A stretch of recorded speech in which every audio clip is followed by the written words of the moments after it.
नमस्कार बंधु मैंने आज आम यात्रा करवा जोड़ा खଣି अंचल बारबांक घाटी केन्दुझर जिलार जोड़ा खଣି अंचल हो जाइतिबा 520 नंबर जातीय राजपथ अनेक बण पहाड़ मध्य देई अतिक्रम करिछि।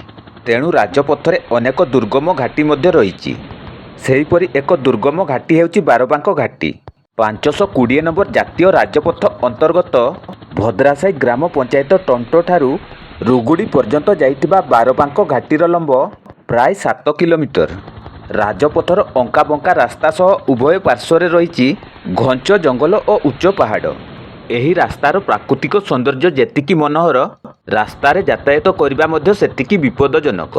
एही राजपथरे यात्रा करबा समय रे टिके असावधान हेले बड़ दुर्घटनार आशंका रही है। भद्रासाई छक ठारू एही राजपथटी इस्पात नगरी राउरकेला को संजोग होईची। तेणु बारबांक घाटी होई अनवरत भावे दिन राति भारी जान यातायात करुथाए। बारबांक जंगल रे सागुआन, शाल, पियाशाल परी मूल्यवान वृक्ष सबू रही। जंगल रे अनेक वन्यप्राणी मध्य रहुथिबा बेले विभिन्न समय रे रास्ता पार्श्वकु मध्य चली आसुथिबार देखिबाकू मिले।